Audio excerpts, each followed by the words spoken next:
सभी को जय माता जी। आज ये जो प्रेस कॉन्फ्रेंस रखने का विषय जो है, सारे मेरे मीडिया बंधु, मेरे अजीज मित्रों को बता देना चाहता हूँ। मैं न्याय अधिकार रैली 23 सितंबर करणी सेना का स्थापना दिवस है, उस उपलक्ष्य में हमने रखी गई है। जो इसका स्थान उदयपुर गांधी ग्राउंड में है।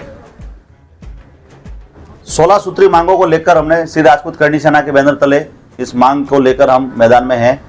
श्री राजपूत करणी सेना जो आने वाले समय में, अब चुनावी साल भी है और जो भी सरकारें आई हैं आज दिन तक, सिवाय जनता को बगला के उनको बेवकूफ बनाने के अलावा कोई काम नहीं किया गया है। तो जो मुद्दे हमारे हैं, जायज मुद्दे हैं, हमारा हक अधिकार है, तो वो हक अधिकार हम लेके रहेंगे। उस उपलक्ष्य में हमने ये प्रेस कॉन्फ्रेंस रखी गई है। मांगे जो हमारी 16 सूत्री मांगे जो हैं, वीर शिरोमणि महाराणा प्रताप के राष्ट्रीय अवकाश की मांग करी हमने।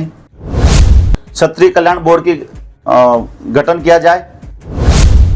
टीएसपी क्षेत्र में सामान्य वर्गों को पंचायती राज में आरक्षण दिया जाए। 4 नंबर पे हमारे है राजस्थानी भाषा को मान्यता दी जाए। 5वीं है ऐतिहासिक धरोहर को संरक्षण बोर्ड हेतु संगठन गठन किया जाए। 6ठी ईडब्ल्यूएस को 10% से बढ़ा के 14% किया जाए, क्योंकि जनरल मान के चले अपन राजस्थान के पूरे हिंदुस्तान के अंदर 30 से 35% से ऊपर जनरल है, और जब हमारे को 10% दिया है, जब ऊंट के मुंह में जीरा, 10% से कुछ नहीं हो सकता है। कम से कम हमारे को 14% 15% तक इसको बढ़ाया जाए। पंचायत राज है, नगर निकाय है, नगर पालिका, उसके अंदर भी ये 14% के हिसाब से ये सीटें को रिजर्व किया जाए। जाति के आधार पर आरक्षण की व्यवस्था को बंद करके आर्थिक आधार पर व्यवस्था की जाए। 8वां है एसटी/एससी एक्ट के अंदर जांच का प्रावधान, क्योंकि आपको सभी को पता है कि जब अगर 302 का मर्डर का केस होता है या 376 होता है, उसमें भी जांच होती है और उसके बाद में मुकदमा दर्ज होता है और जो पीड़ित है उसको न्याय मिलता है। जब इसके अंदर अगर कोई व्यक्ति को खाली नाम लेने का, मुझे ऐसा कहा नहीं कहा, फिर भी अगर इसके लिए बिना जांच के उसके ऊपर कार्रवाई होकर उसको अंदर डाला जाता है, तो ये संविधान के खिलाफ है। संविधान में अगर जो लिखा है तो संविधान में जांच भी का प्रावधान है, पहले जांच की जाए फिर उसके खिलाफ कार्रवाई की जाए। अगर वो जो व्यक्ति रिपोर्ट दे रहा है वो अगर निर्दोष दोषी पाया जाता है तो उसके खिलाफ कार्रवाई होनी चाहिए, झूठी जो रिपोर्ट दे रहा है उसके खिलाफ भी। और एसटी/एससी एक्ट के तर्ज पर सामान्य पिछड़ा आयोग बनाया जाए, जिससे जो पिछड़े हुए लोग हैं सामान्य के, उनको भी न्याय मिले। 9वां है हमारा आंगनवाड़ी कर्मचारी, आशा सहयोगिनी कार्यकर्ता है, जिनको अस्थायी किया जाए और 18,000 रुपये उनको सैलरी करी जाए। 11वां हमारा पॉइंट है गौ माता को राष्ट्र माता का दर्जा दिया जाए। हर पंचायत हेडक्वार्टर पर एक गौशाला खोली जाए सरकार द्वारा।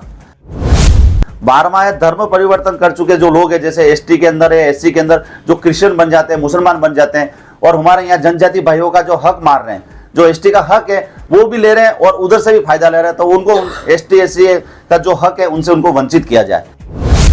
और 13वां है हमारे जो मठ मंदिर धार्मिक स्थान है, उनको सरकारी नियंत्रणों से बाहर किया जाए। 4था है हमारे राजस्थान के अंदर सारे पत्रकार बंधुओं के ऊपर जो इस तरीके से अत्याचार होता है, नेताओं के द्वारा है, दबंग के द्वारा है, जो भी बाहुबली लोग हैं उनके द्वारा भी उनको ऊपर प्रताड़ना की जाती है, तो पत्रकार सुरक्षा कानून बनाया जाए।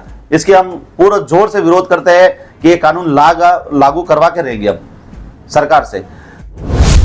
और दूसरा है कन्हैयालाल हत्याकांड जो हुआ था हमारा, उसके अंदर 2 राजपूतों ने जिन मुसलमानों को पकड़ा था उनको न तो कोई सुरक्षा दी गई, न उनको कोई हथियार दिया गया, न उनको सरकारी नौकरी दी गई। तो उनको फिर दूसरा कभी भी ऐसी कोई घटना होती है तो कौन उनको बचाने के लिए आएगा। तो हम मांग करते हैं उन दोनों भाइयों को हथियार का मुहैया कराया जाए, सरकारी नौकरी दी जाए और पूरे देश के अंदर जनगणना के आधार पर पूरे देश की जनगणना की जाए, उसके आधार पर सबको आरक्षण का फायदा मिल सकता है। अब क्या पता कौन कितने परसेंट है और उनको ज्यादा मिल रहा है, तो जो वास्तविक में जो आरक्षण के लाभ नहीं मिल रहा है उन लोगों को लाभ मिलना चाहिए।